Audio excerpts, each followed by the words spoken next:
الحمد لله نحمده ونستعينه ونستغفره ونؤمن به ونتوكل عليه ونعوذ بالله من شرور أنفسنا ومن سيئات أعمالنا من يهده الله فلا مضل له ومن يضلله فلا هادي له ونشهد أن لا إله إلا الله وحده لا شريك له أرسله بالحق بشيرا ونذيرا وداعيا إلى الله بإذنه وسراجا منيرا فقد قال الله تعالى في كلامه المجيد وفي فرقانه الحميد أعوذ بالله من الشيطان الرجيم بسم الله الرحمن الرحيم إن الله وملائكته يصلون على النبي يا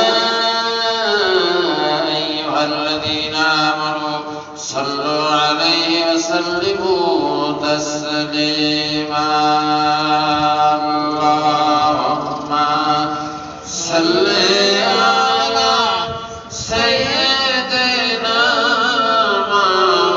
مولانا محمد وعلى آل سيدنا شفيعنا محمد শ্রেষ্ঠতম রাসূল হয়ে এর তুমি ধরাতে তাই তো ইহুদির করেন দুশমনি দ্বীনের দাওয়াত দিয়েছো বলে আল্লাহুম্মা সাল্লি আলা সাইয়্যিদিনা মাওলানা মুহাম্মদ ওয়া আলা আলি সাইয়্যিদিনা রাসূলিনা মুহাম্মদ আপনি যে আল্লাহর প্রিয় রাসূল আপনার সমতুল্য কেউ নাই আর আপনার মতো আকাশ ভ্রমণ করেনি কোন পয়গম্বর আল্লাহুম্মা সাল্লি আলা সাইয়্যিদিনা মাওলানা মুহাম্মদ ওয়া আলা আলি সাইয়্যিদিনা রাসূলিনা মুহাম্মদ বালাগাল উলা বিকামালিহি কাশাফাত দুজা বিজামালিহি হাসানাত জামিয়া খসালিহি সাল্লু আলাইহি বেকদর নবী মুস্তাফা রূ সে আকে কহিতে সে সুবহ শাম ইয়া উম্মতি বালাগাল উলা বিকামালিহি কাশাফাত দুজা বিজামালিহি হাসানাত জামিয়া খসালিহি সাল্লু আলাইহি আরবের পরে মক্কার বুকে আমিনার যেথায় ঘর খোদারি করুণা কাউসার হয়ে জোরসে বারংবার বালাগাল উলা বিকামালিহি কাশাফাত দুজা বিজামালিহি হাসানাত জামিয়া খসালিহি সাল্লু আলাইহি আলহামদুলিল্লাহ আল্লাহ জাল্লা শানুর দরবারে লাখ কোটি শুকরিয়া যে মহান রব্বুল আলামিন অতি উৎকৃষ্ট সম্মানিত মহামণ্ডিত রমজান মাসে এবং তারপরে আরো জুমার দিবসে যে আল্লাহ রাব্বুল আলামিন আল মসজিদ বাইতুল্লাহ আল্লাহর ঘরে আল্লাহর মহান হুকুম আদায়ের উদ্দেশ্যে আমরা যে সমবেত হচ্ছি, আল্লাহ জাল্লা শানুহু যে তৌফিক দান করেছেন, সে মহান সুবহানাহু ওয়া তাআলার দরবারে আমরা বিনয় অবনত চিত্তে শ্রদ্ধা জড়িত কণ্ঠে শুকরিয়া আদায় করি, সকলেই উচ্চ কণ্ঠে করি আলহামদুলিল্লাহ। আলহামদুলিল্লাহ হামদান কাসীরান তাইয়িবান মুবারাকান ফীহি লিজালালি ওয়াজহিকা ওয়া আযীমি সুলতানিক। শতকোটিবার দরুদ ও সালাম করি মানব জাতির মানবতার মুক্তির দিশারি মুক্তি এবং শান্তির অগ্রদূত জনাব মুহাম্মদুর রাসূলুল্লাহ সাল্লাল্লাহু আলাইহি ওয়াসাল্লামের উপরে। আজকে এই মহান রমজানুল মুবারক মাস, এই মাসটি এত সম্মানিত, এত উৎকৃষ্ট, এত তাৎপর্যপূর্ণ এবং মহামান্বিত এই মাসটি কেন হলো? এর কারণটা হলো কি জন্যই হলো? এর কারণটা হলো আল্লাহ রাব্বুল আলামিন কোরআনুল কারীম এই মাসে নাযিল করেছে, যার দরুন এই মাসের সম্মান আল্লাহ বৃদ্ধি করে দিয়েছে। কথা বুঝে আসছে যে কোরআনুল কারীম আল্লাহ পাক এই মাসে অবতীর্ণ করেছে, এই মাসে নাযিল করেছে, এজন্য এই মাসের সম্মানটা আল্লাহ রাব্বুল আলামিন বৃদ্ধি করে দিয়েছেন। কোরআনুল কারীম এমন একটি জিনিস, আপনার পৃথিবীতে যত বড় ডিগ্রি লাভ করেছে সবকিছু কোরআনুল কারীম এর মূল মন্ত্র। তার কারণ কোরআনুল কারীম যদি তেলাওয়াত করে তিনি হবে একজন উত্তম ব্যক্তি। কোরআনুল কারীম যদি কেউ শিক্ষা করে এবং শিক্ষা দেয়, আল্লাহর রাসূল বলেছে ওই ব্যক্তি সর্বোৎকৃষ্ট এবং সর্বসম্মানিত। তাহলে এই কোরআনুল কারীম আপনাকে ডিগ্রি দিচ্ছে না? কোরআনুল কারীমকে যদি কেউ সুর করে অত্যন্ত সুরত কণ্ঠে যদি তেলাওয়াত করে, তাহলে ওই ব্যক্তি কি উপাধি পায় জানেন? তিনি হলেন কারি। আল্লাহ রাব্বুল আলামিন তাকে কারি উপাধি দিয়েছে কোরআনুল কারীম সুর করে পড়ার জন্য। কোরআনুল কারীমকে যদি কেউ মুখস্থ করে তিনি হবেন কি? হাফেজ। তিনি হবেন হাফেজ। কোরআনুল কারীমকে যদি কেউ বিশ্লেষণ করে, এর অর্থ অনুবাদ করে, তিনি হবেন মুফাসসির। ঠিক কি না? এই কোরআনুল কারীমকে যদি বিশ্লেষণ করে, এই কোরআনুল কারীমকে যদি অধ্যয়ন করে, তাহলে তিনি হবেন কি? মুবাল্লিগ। কোরআন হাদিসকে নিয়ে, কোরআন এবং হাদিস সমন্বয় করে যদি 40,000 হাদিস মুখস্থ করতে পারেন, তিনি হবেন মুবাল্লিগ। বুঝতে পারছেন? তাহলে কোরআনুল কারীম সব ডিগ্রি দিচ্ছে না। এই কোরআনুল কারীম যদি কেউ অধ্যয়ন করে, নিবিড়ভাবে পর্যবেক্ষণ করে কোন একটা শব্দের, তিনি হবে বৈজ্ঞানিক। তিনি হবে কি? বৈজ্ঞানিক। যেরকম কোরআনুল কারীমে আল্লাহ রাব্বুল আলামিন বলেছেন, আমি কি ফিরাউনের লাশকে অক্ষত অবস্থায় নিমজ্জিত রেখে রাখি নাই নীল দরিয়ার ভিতরে? এই কথাটা রাখি নাই শব্দটাকে বিশ্লেষণ করতে বিজ্ঞানীরা একটা শব্দে বিশ্লেষণ করবে, যেহেতু কোরআনুল কারীম কোনো মিথ্যা কথা নেই। তাহলে যখন বলেছে আল্লাহ আমি কি রাখি নাই, তাহলে তো আল্লাহ রাখছে। আজ থেকে 200 বছর আগে অনুসন্ধান করে নীল দরিয়ার 200 ফুট পানির নিচে ফিরাউনের লাশ পাইছে। তাহলে কোরআনুল কারীম সত্য না মিথ্যা? সত্য। কথাটা কম্পনে কম্পন সত্য। পৃথিবীর যত বৈজ্ঞানিক যত বড় যা কিছু আবিষ্কার করেছে, কোরআনুল কারীম থেকে মহাসমুদ্র থেকে এক ফোঁটা পানি যতটুকু নিলে মহাসমুদ্রে টের পায় না, তথাপিও কোরআনুল কারীম যদি বিজ্ঞান যা কিছু তাকে উপার্জন করেছে, মহাসমুদ্র থেকে এক কোটি পানি পরিমাণ এখন পর্যন্ত পৃথিবীর মানুষ আবিষ্কার করতে পারে না, আর পারবেও না। এই কোরআনুল কারীমকে আল্লাহ রাব্বুল আলামিন চারটা জিনিসকে ডানপন্থী ভাবে একটা জিনিসকে আল্লাহ রাব্বুল আলামিন তিনটা বিষয়ের পরে আল্লাহ রাব্বুল আলামিন আযীম শব্দ ব্যবহার করেছেন। একটা হলো কি? কোরআনুল কারীমকে আল্লাহ রাব্বুল আলামিন আযীম কিতাব বলা হয়েছে। কি বলা হয়েছে? কোরআনুল কারীমকে আযীম, অর্থাৎ এত জ্ঞানী কিতাব, এত কিছু আছে পৃথিবীতে কোনো মানুষ আযীম শেষ করতে পারবে না। আল্লাহ রাব্বুল আলামিন এজন্য কোরআনুল কারীমের বিষয়কে দিয়া, যেহেতু রমজান মাসে অবতীর্ণ হয়েছে, এজন্য রমজানের সম্মান করেছে। এজন্যই বলতে চাই কোরআনুল কারীম কি। আমরা তো মনে করি যদি পড়ি এটাই মনে হয় সব, তা না।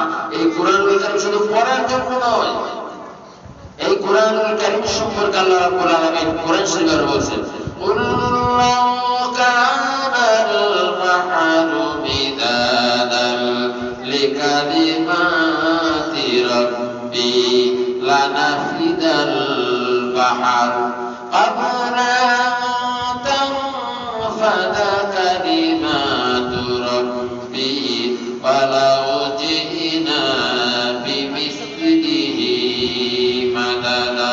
আমার কোরআনুল কারীম সম্পর্কে পৃথিবীর কোন মানুষ যদি বলতে চায় বলে শেষ করতে পারবে না। পৃথিবীর কোন মানুষ যদি লিখতে চায় লিখেও শেষ করতে পারবে না। পৃথিবীর কোন জ্ঞান বিজ্ঞানী যদি এ সম্পর্কে সমাপ্তি করতে চায় তা পারবে না। এমনকি আল্লাহ কোরআন আমি বলেছেন তামাম পৃথিবীতে যত পানি আছে, আরব সাগর, লোহিত সাগর, বঙ্গোপসাগর, আটলান্টিক মহাসাগর, মহাসমুদ্র, খাল, বিল, নদী, নালা, পুকুর, নলকূপ, যার ভিতরে যত পানি আছে, এই পানি যদি কালিতে পরিণত হয়ে যায়, আল্লাহর হুকুমে সমস্ত গাছপালা, কীট পতঙ্গ যদি তরুলতা কলমে পরিণত হয়ে যায়, আর সমস্ত প্রাণী যদি আমার কালামের ব্যাখ্যা শুরু করে, একদিন না একদিন কাগজ, কালি, কলম সব শেষ হয়ে যাবে। আমি আল্লাহর মহাগ্রন্থ কালামের বাণী শেষ হবে না। জোরে জোরে বলেন সুবহানাল্লাহ। সেই কোরআনুল কারীম যখন এই মাসে নাযিল হয়েছে, এই মাসের মর্যাদাটা আল্লাহ রাব্বুল আলামিন বৃদ্ধি করে দিয়েছেন। আমরা রমাদান করেছি কিসের জন্য? আল্লাহ রাব্বুল আলামিন, এটা আমার কথা নয়, কোরআনুল কারীমের কথা। শুনেন আয়াত, শাহরু রমাদানাল্লাযী উনজিলা ফীহিল কুরআন। আমি কোরআনুল কারীমকে রমজান মাসে অবতীর্ণ করেছি এবং হাদিস সঠিক পথের জন্য যারা পরিচালিত হবে তাদের জন্য কোরআনুল কারীম দিয়েছি এবং সত্য মিথ্যাকে দুই ভাগ করে মানুষের সম্মুখে আলাদা করে এবং মানুষের সম্মুখে আমি এই কোরআনুল কারীম উপস্থাপন করেছি। আল্লাহ রাব্বুল আলামিন বলেছেন, আমি কোরআনুল কারীম মানুষকে উপস্থাপন করেছি এই জন্য যে মানুষ সঠিক পথের পথ পাবে এবং মিথ্যা পথ সৎ আলাদা, সৎ এবং মিথ্যাকে আল্লাহ রাব্বুল আলামিন আলাদা করে দিয়ে এই কোরআনুল কারীমকে অবতীর্ণ করেছে। যে মাসে অবতীর্ণ করেছে সে মাসের সম্মান আল্লাহ রাব্বুল আলামিন 70 গুণ বৃদ্ধি করে দিয়েছে। ঠিক কিনা? আমরা যদি কোরআনুল কারীম বাদ দিয়ে যদি মাসের সম্মান করি রমজান মাসে, তাহলে কি কোরআনের অবমাননা হবে না মাননা হবে? অবমাননা হবে। যেহেতু কোরআনুল কারীম সর্বপ্রথম যার ওসিলাতে আপনি এই মাসের সম্মান বৃদ্ধি হয়েছে, সেই কোরআনুল কারীমকে যদি আঁকড়িয়ে ধরতে হয় তাহলে আপনি হবেন মহাপুরুষ। ঠিক কিনা? একজন মানব পুরুষ হবেন আপনি, কিন্তু কোরআন বাদ দিয়ে রমজানকে সম্মান করে। আছে না এরকম মানুষ? রমজান মাসে ঘন ঘন সিয়াম পালন, রোজা রাখে, 5 ওয়াক্ত নামাজ পড়ে, রোজা রাখে, কিন্তু রমজান পেলে কোরআনের সাথে কোনো সম্পর্ক নাই। কোরআনকে সে পড়ে না এবং কোরআনকে জানে না, কোরআনকে বুঝেও না, কোরআনকে ধরেও না। এই লোকদেরকে কিন্তু কোরআনুল কারীমকে অবমাননা করা হয়। রমজানকে সম্মান করলে হবে। ওই মাঝে মধ্যে আমি উপমা দিয়ে থাকি, বরের সম্মান, বরযাত্রীর সম্মান বরের জন্য, কিন্তু বরযাত্রীর সম্মান বরের জন্য। বরের যদি সম্মান না থাকে বরযাত্রীর সম্মান থাকে না। ওই যে আপনি যদি যান একবারই বরযাত্রী গেছেন, এখন 40 জন বরযাত্রী গেলে, 30 জন বরযাত্রী গেলে, ওই বরযাত্রীকে কন্যাপক্ষ বলল যে আপনারা বরযাত্রী আসছেন, খুব সম্মান আপনাদের খাওয়াই লয়, আপনাকে জামা পায়জামা উপহার দেবো, তাহলে আপনি খুশি হবেন না? খুশি হবেন। কিন্তু একটা কথা, আপনার বরকে কিন্তু জুতা দিয়ে 2টা বাড়ি মারবে। এখন বলেন আপনারা জামা পায়জামা দেবেন না বরের অপমান সহ্য করবেন? এবার বরের অপমান সহ্য করবেন না, ঠিক না? বরের অপমান সহ্য করা হয়, বরের সম্মান আমার সম্মান, আমি বরযাত্রী হয়েছি, কিন্তু বরকে যদি অপমান করা হয় 30 জন বরযাত্রীকে অপমান করা হবে। তাই বর হলো কোরআনুল কারীম এই মাসে এসেছে, এজন্য এই মাসের সম্মান বৃদ্ধি হয়েছে। কিন্তু আপনি কোরআনুল কারীমকে বাদ দিয়ে যদি রমজানকে সম্মান করেন, এই সম্মান কি সম্মান হবে না অবমাননা হবে? অবমাননা হবে। ঠিক কিনা? তাহলে এই সবথেকে কোরআনুল কারীমকে সম্মান করতে হবে। কোরআনুল কারীম আসার কারণে এই রমজানকে আল্লাহ রাব্বুল আলামিন 70 গুণ বৃদ্ধি করেছে। শুধু তাই না, এই কোরআনুল কারীমকে আপনি যদি প্রশ্ন করেন, ও কোরআনুল কারীম তুমি কি শুধু রমজান মাসে নাজিল হয়েছে, সারা মাসে নাজিল হয়েছে? না না না, কোরআন শরীফ জবাব দিয়ে দিচ্ছে, আমি একটি মহাসম্মানিত রজনীতে আমি অবতীর্ণ হয়েছি, যে রাষ্ট্রটি হলো ইন্না আনজালনাহু ফি লাইলাতিল কদর। আমি কোরআন শরীফ সারা মাসে নাজিল হয় না, সারা বছর নাজিল হয় না, একটা মহা সম্মানিত রাত্রিতে নাজিল হয়েছে, যে রাত্রিটা হলো কদরের রাত্রি। জোরে জোরে কান সুবহানাল্লাহ।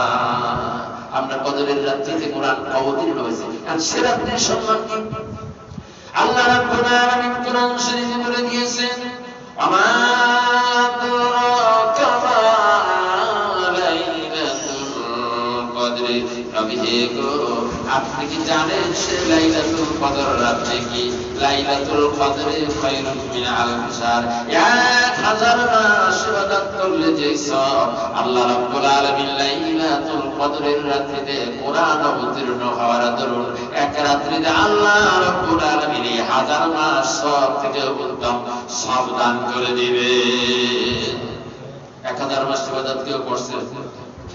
কোন নবীরা করতে পারছে? 1000 মাস ইবাদত থেকে এর ভিতরে কোনো মিথ্যা আছে? কেউ ঢুকাতে পারে না।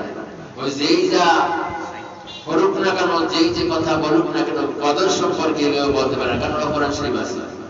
একেবারে আল্লাহ রাব্বুল আলামিন ডেফিনিট করে দিয়েছে যে লাইলাতুল কদরে খায়রুম মিন আলফি শাহর, 1000 মাস ওখানে সমাপ্তি করে নাই, খায়রুম ভালো শব্দ ব্যবহার, তার থেকে উত্তম।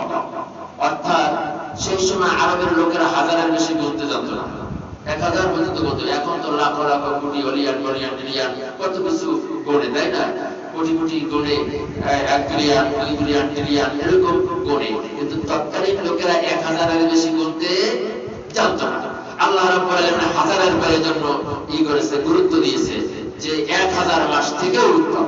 1000 মাস বলে ওখানে যদি কমা দিয়ে দিতেন তাহলে ওখানেই সমাপ্তি হতো যে 1000 মাস, কিন্তু এখানে বলা হয়েছে 1000 মাস থেকেও উত্তম। যদি গুনতে জানতো 1 বিলিয়ন, তাহলে আল্লাহ রাব্বুল আলামিন বলতো 1 বিলিয়ন থেকে উত্তম। কথা বুঝতে পারছেন? আমরা যে এখানে বলে দেব যে 1000 মাস, এটাও নয়। আল্লাহ রাব্বুল আলামিন বলেছেন তার চেয়ে উত্তম। আমি কোরআন অবতীর্ণ হওয়ার দরুন আল্লাহ রাব্বুল আলামিন এভাবে আমার সম্মানকে বৃদ্ধি করে দিয়েছে। কারণ কোরআনের সাথে যদি তুমি লাগো, কোরআনকে যদি তুমি ধরো, কোরআনকে যদি পড়ো, এমন কোন কিতাব নয়, সিরাত, বুখারী, মুসলিম, আবু দাউদ, যা কিছু আছে কোন হাদিসে আপনি পড়বেন, পড়লে হাদিস অনুসারে যদি আপনি জীবন যাপন করে আপনি সওয়াব পাবেন। কিন্তু হাদিস একটা তেলাওয়াত করলে 10টা নেকি হবে, এমন কি কোনো হুজুর বলছে না? কি পর্যন্ত শুনছে যে একটা হাদিস যদি আপনি শুনেন তাহলে 500 নেকি হবে, এরকম কথা আছে? কিন্তু কোরআনুল কারীম সম্পর্কে আল্লাহ রাব্বুল আলামিন বলেছেন, তুমি বুঝে পড়ো নাই, বুঝে পড়ো তুমি অর্থ জানিয়ে কিংবা নাই জানো, তুমি যদি কোরআনের দিকে চোখ রাখো, একটা অক্ষর যদি তুমি শোনো বা তুমি যদি তেলাওয়াত করো, তোমার আমলনামায় 10টি করে নেকি আমি আল্লাহ লিপিবদ্ধ করে দেব। জানা কথা বলছি, তারপরও এটা আমরা জানি না সবাই যে কোরআনুল কারীম যদি একটা অক্ষর শোনা হয় তাহলে রমজানের ধরুন 7-এর সঙ্গে 10-এর সঙ্গে 70 যদি যোগ করে দেওয়া হয় তাহলে 700 নেকি হয়ে যাবে, ঠিক কিনা? একটা কোরআন আমি যদি আপনাদের সম্মুখে এখন যদি তেলাওয়াত করি আলিফ লাম মিম, আল্লাহ রাব্বুল আলামিন 330টি নেকি যে কোনো সময়ের জন্য দান করবে। কিন্তু রমজানের ধরুন আল্লাহ রাব্বুল আলামিন 321 সওয়াব আপনার আমলনামায় লিপিবদ্ধ হয়ে যাবে। সন্দেহ আছে নাকি? সন্দেহ আছে? অনেক সময় মনে করি এত নাকি কি করব, কিন্তু নেকির আপনার আমার প্রয়োজন হবে, ঠিক কিনা? আল্লাহ রাব্বুল আলামিন কোরআনুল কারীম এজন্য নাযিল হয়েছে, আপনি বুঝে পড়ুন নাই বুঝে পড়ুন, কিংবা কোন জিনিস যদি শুনেন তাতে কি এত সব হবে? পৃথিবীর ভিতরে যত কিছু আনকমন জিনিস হোক না কেন, যত সুন্দর সুন্দরতা জিনিস হোক না কেন, যত বয়ান হোক না কেন, যত গজল গান যাই হোক না কেন, যদি আপনি একবার শোনেন, 2বার শোনেন, 3বার শোনেন, 5-10 বার যদি শোনেন, তাহলে অনিচ্ছা হয়ে যাবে মোবাইলের বুতাম সরিয়ে দিবেন, ওখানে আর শুনতে ইচ্ছা করবে না। কিন্তু কালামুল কারীম, কুরআনুল কারীম আল্লাহ রাব্বুল আলামিন এমন ভাবে আপনার শক্তি দিয়েছে, পৃথিবীর মানুষ ওই সেই 1500 বছর 1000 বছর পূর্বে নবী মুহাম্মদুর রাসূলুল্লাহ সাল্লাল্লাহু আলাইহি সাল্লামের মুখে শুনেছে, আজও পর্যন্ত আমাদের মুখে শুনেন বা অন্য লোকের মুখে শুনেন, কিন্তু কোরআনের আয়াত আজ পর্যন্ত কারো কাছে পুরানা বা অসহ্যনীয় হয়ে ওঠে না। বুঝছে নাকি? কোরআনুল কারীম এখন যদি আপনারা বলেন হুজুর এতকাল তো সূরা ফাতিহা দিয়ে পড়েছেন, আজকে একটু অন্য সূরা দিয়ে নামাজ পড়লে নামাজ কি হবে? আর ফাতিহা শুনতে ইচ্ছা করে না, এমনটি হবে? হবে কি জানেন? কারো গলা ভালো না, আর কারো গলার সুর ভালো, এজন্য শুনতে ইচ্ছা করবে, আর কারো তার শুনতে ভালো লাগবে না। কিন্তু কোরআন শরীফ যে তার যে আকর্ষণ, এর মাধুর্যতা, এর সুন্দরতা এই এক মুহূর্তের জন্য পূর্ণ হবে না, ঠিক কিনা? সব সময়ের জন্য কিয়ামত পর্যন্ত শুনবেন, আরো শুনতে ইচ্ছা করবে। কোরআনুল কারীম যদি কেন্দ্র তেলাওয়াত করেন, দেখবেন যে মনোযোগ সহকারে তেলাওয়াত করলে আপনার মনে যাবে যে আর এক পৃষ্ঠা পড়ি, ওই পৃষ্ঠা যখন পড়বেন তখন মনে যাবে আর এক পৃষ্ঠা পড়ি, ওই পৃষ্ঠা মনে পড়া হবে, আবার মনে করবেন আর এক পৃষ্ঠা পড়ি, কিন্তু মনে যাবে না যে কোরআন আর পড়ব না, কিন্তু প্রয়োজনের তাগিদে উঠে যাবে না। এখন ইফতারের সময় হয়েছে, নামাজের সময় হয়েছে, এই প্রয়োজনের তাগিদে যাবেন, কিন্তু কোরআন ছেড়ে যেতে মনে যাবে না যারা ঠিক কোরআন পড়তে পারে, ঠিক কিনা? এজন্য কোরআনুল কারীমের সঙ্গে যদি লেগে যান, তাহলে আপনাকে নাজাত দেবে কে? আল্লাহ রাব্বুল আলামিন। কোরআন অবতীর্ণ হওয়ার জন্য কোরআন পড়তে জানেন না, কিন্তু কোরআন খুলে যদি আপনি অক্ষরের উপরে হাত বুলিয়ে যান, এতেও আল্লাহ রাব্বুল আলামিন আপনাকে নেকি দান করে দিবেন। কথা বুঝতে পারছেন? যে কোরআনুল কারীম এমন একটি জিনিস, শুনবেন সব সমান, গলা ফাটিয়ে পড়বেন তাতেও সব সমান, হাত গুলাই আপনি টানবেন তাও সমান। কোরআনের অক্ষরের দিকে যদি আপনি তাকান, আল্লাহ রাব্বুল আলামিন বলেছেন যে কয়টি হরফের দিকে তাকাবে, যে কয়টি আয়াতের দিকে তাকাবে, ওই আয়াতের তেলাওয়াত পরিমাণ সওয়াব আমি তার আমলনামায় লিপিবদ্ধ করে দিব। কোরআনুল কারীম চুম্বক কিতাব, এর আযীম কিতাব বলা হয়েছে। আযীম মানে কি? এর কোনো শেষ নাই। ওই যে বললাম যে সারা পৃথিবীর পানি যদি কালি পরিণত হয়, কলম যদি গাছপালা যদি কলমে পরিণত হয়, সমস্ত প্রাণী যদি আল্লাহর হুকুমে, সমস্ত প্রাণী কি লাগতে পারে? পারে না। এবং আল্লাহ যদি হুকুম করে তাহলে পারে। আল্লাহর হুকুম যদি সমস্ত প্রাণী বসে থাকা শুরু করে, কাগজ কালি কলম সব শেষ হয়ে যাবে। এই মহাগ্রন্থ কোরআনের বাণী, এর ব্যাখ্যা বা আল্লাহর রুবুবিয়তের কথা শেষ হবে না। জোরে জোরে বলেন সুবহানাল্লাহ। এই কোরআনুল কারীম অবতীর্ণ হয়েছে রমজান মাসে। এই কোরআনুল কারীম কিসের জন্য এসেছে? কোরআনের কাছে প্রশ্ন করেন, একটু সবের জন্য আসছে না মা মারা যাবে, বাপ মারা যাবে, 5 খতম দিয়ে 10টা এতিমখানা থেকে ছেড়ে এনে তারপরে শত শত ছেলেদের কেন 10-20 খতম দিয়ে যদি তেলাওয়াত করে যদি কবর দেওয়া হয়, তাহলে কবরে যাওয়ার মাপ হয়ে যাবে। এমনটি কথা কি কোরআন শরীফ আছে নাকি? নেই। অতএব কোরআন এসেছে কি জন্য? কোরআন এসেছে কি জন্য এসেছে? কোরআনকে যদি প্রশ্ন করেন, কোরআনের জবাব অন্য জায়গায় খুঁজে আনতে হবে না।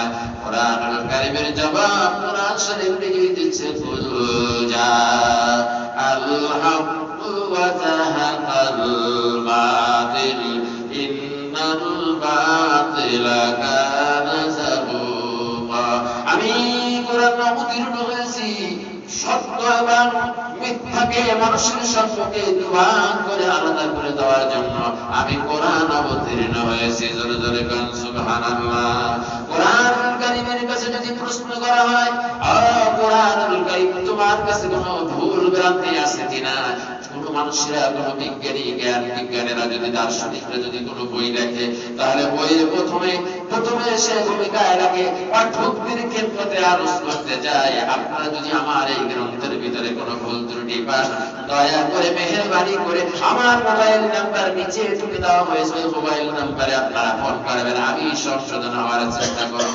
এই কথা বলে দেয়। কিন্তু কোরআন শরীফ কি তাই? কোরআন শরীফ প্রথমে বলছে আলিফ লাম মিম, আলিফে আল্লাহ, লামে জিবরাইল, মিম মুহাম্মদ, যালিকাল কিতাবু লা রাইবা ফিহা, সেই কিতাব, সেই কিতাবের ভিতরে কোনো ভুল ত্রুটির অবকাশ নাই। জোরে জোরে বলেন সুবহানাল্লাহ। এই কথাটা কি আজকের কথা না 1500 বছর আগের কথা? 1500 বছর আগে আল্লাহ রাব্বুল আলামিন বলে দিয়েছে। নবী মুহাম্মদুর রাসূলুল্লাহ সাল্লাল্লাহু আলাইহি ওয়াসাল্লামের মাধ্যমে বলে দিয়েছেন, কোরআন তোমার ভিতরে কোনো ভুল ত্রুটি আছে? কোরআন জবাব দিচ্ছে, যালিকাল কিতাব, ইয়া সেই কিতাব লা রাইবা ফি, যার ভিতরে কোনো সন্দেহের অবকাশ নাই, সন্দেহের কোনো অবকাশ নাই। কেউ ভুল কি ধরতে পারবে? এই কোরআন সব অধিকার আছে, আর বলার অধিকার আছে যে সেই কিতাব, এই মতো তো আসমানি কিতাব। এজন্য আল্লাহ রাব্বুল আলামিন জলমুন আযীম শব্দ বলা হয়েছে, যে আযীম হলো কোরআনুল কারীম। এই কোরআনুল কারীমকে আযীম শব্দ দিয়ে সম্বোধনা করেছেন কে? আল্লাহ রাব্বুল আলামিন। কথা বুঝতে পেরেছেন? আর আযীম আরেকটা হচ্ছে কি, আরেকটা আযীম শব্দ বলা হয়েছে আরশুল আযীম। আল্লাহ রাব্বুল আলামিন আরশে আযীম, এই আরশে আযীমের শেষ নাই। জিবরাইল ফেরেশতা আরশে আযীম দেখতে চাইলে আল্লাহ রাব্বুল আলামিন বলছেন, তুমি তোমার 600 পাখা সাপ ডানাগুলি বেরিয়ে দাও এবং তুমি ওড়ো। উঠতে উঠতে উঠতে উঠতে কিতাবে আছে 70,000 বছর পর্যন্ত উড়েছে। 70,000 বছর উড়ে একটা খাম্বা পেয়েছে, সেখানে একটু বিশ্রাম নেবে। আল্লাহ রাব্বুল আলামিন এবার প্রশ্ন করলেন, জিবরাইল তোমার কি অনুভব হয়েছে?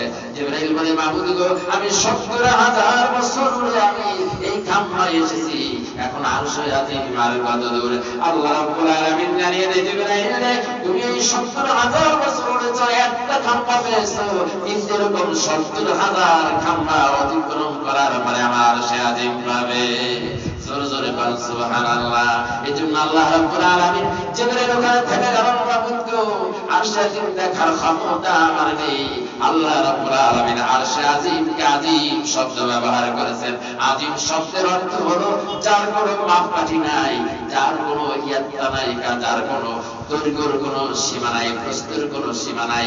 এই মসজিদ করেছেন দৈর্ঘ্য এবং প্রস্থ আছে, কিন্তু যদি এই এমন একটা আরশে আযীম হলো যার দৈর্ঘ্য এবং প্রস্থের কোনো সীমানা নাই, 70,000 বছর পর্যন্ত উড়ে সেই জিবরাইলের গতিবেগ কত?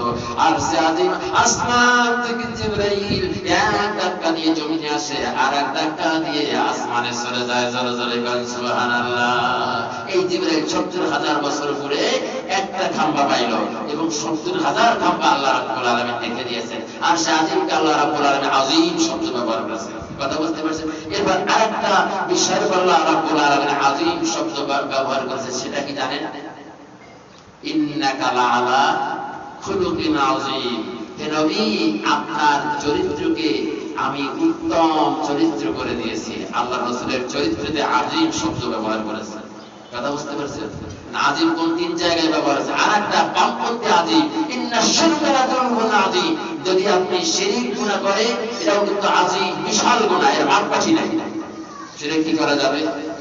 শিরক করলে তাহলে আপনার ঈমানই সব কিছু চলে যাবে। শিরকের গুনাহ আল্লাহ মাফ করতে চান না, যেহেতু শিরক। তারপরে যদি তাওবাতুন নাসুহের মতো তওবা করতে পারেন, রমজান পেয়ে আল্লাহ রাব্বুল আলামিন ক্ষমা করে দিবেন। এজন্য আল্লাহ রাব্বুল আলামিন কি করেছে? ইন্নাশ শিরকা লাযুলমুন আযীম। শিরক আযীম শব্দের সাথে তুলনা করেছে। আযীম শব্দ আল্লাহ ও আকবার, আকবার কাবীর, বড়, আকবার তার চেয়ে বড়, আযীম হচ্ছে আরো বড়। কত বড় তার মাপকাঠি নাই। তা আল্লাহ রাব্বুল আলামিন এই রমজান আমাদেরকে দিয়েছেন, আর কোরআন আমাদেরকে দিয়েছেন। আমরা যারা কোরআন পড়তে জানি, আমরা কি কোরআন তেলাওয়াত করব? যখন সময় পাই, কি হয়? আফজালুল ইবাদাতি তিলাওয়াতুল কোরআন। যত ইবাদত আছে, ইবাদতের ভিতরে অতি উত্তম ইবাদত হলো কোরআন তেলাওয়াত। কথা বুঝতে পারছেন? আমরা কি কোরআন তেলাওয়াত করতে জানি না? একটা সূরাও কি জানি না? সূরা কাউসার জানি না? সূরা ইখলাস জানি না? এটা কি কোরআনের অংশ না? কি বলেন, এটা কোরআনের অংশ নয়? না, ওগুলো হলো সূরা। ভাই একজন সৌদি আরব গেছে, পরে সৌদিদের সব আরবিতে কথা বলে, কিন্তু নামাজটা বাংলায় পড়ে। নামাজটা কি বাংলায় পড়ে নাই? কারণ আলহামদুলিল্লাহ বাংলায় পায়, কিন্তু আমরা জানি ওটা এই জন্য কয় বাংলায়, কিন্তু ওটা আলহামদুলিল্লাহটাও কি আরবি। সূরা কাউসার কি আরবি, সূরা ইখলাস কি আরবি, সূরা ফাতিহা কি আরবি।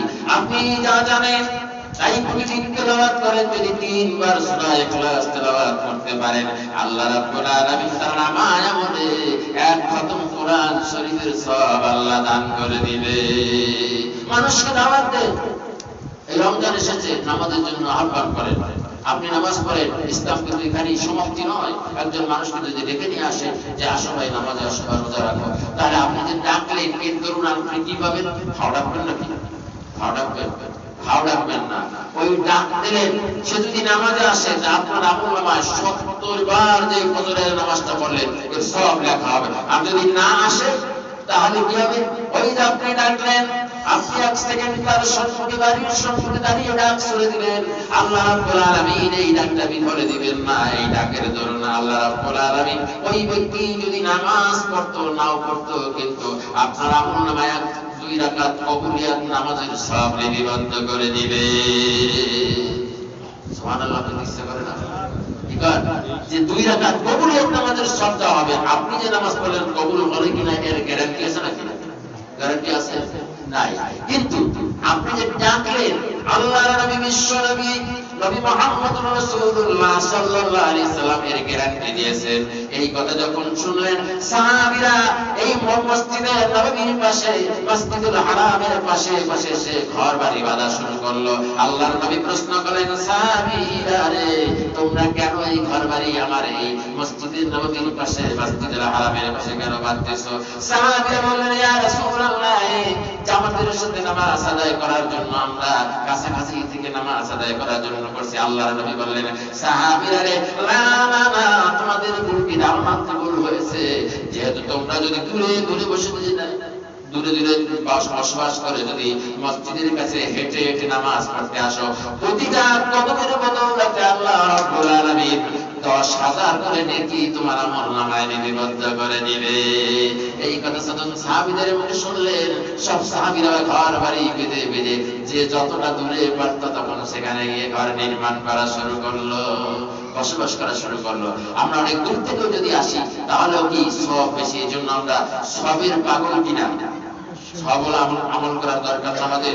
এই রোজা রাখছি কার সন্তুষ্টির জন্য? আল্লাহ সন্তুষ্ট কোনো মানুষের জন্য নাকি? রোজা তো আমাদের সুখ, সে গোপনীয় ইবাদত, সে আল্লাহকে খুশি করার জন্য আমাদের সওয়াবের প্রয়োজন আছে। আল্লাহ রাব্বুল আলামিন যথাযথভাবে এই রমজানের পবিত্রতা হাসিল করার এবং সওয়াব হাসিল করার তৌফিক দান করুক। আমিন। আখির দাওয়ানা আলহামদুলিল্লাহি রাব্বিল আলামিন। যারা সুন্নাত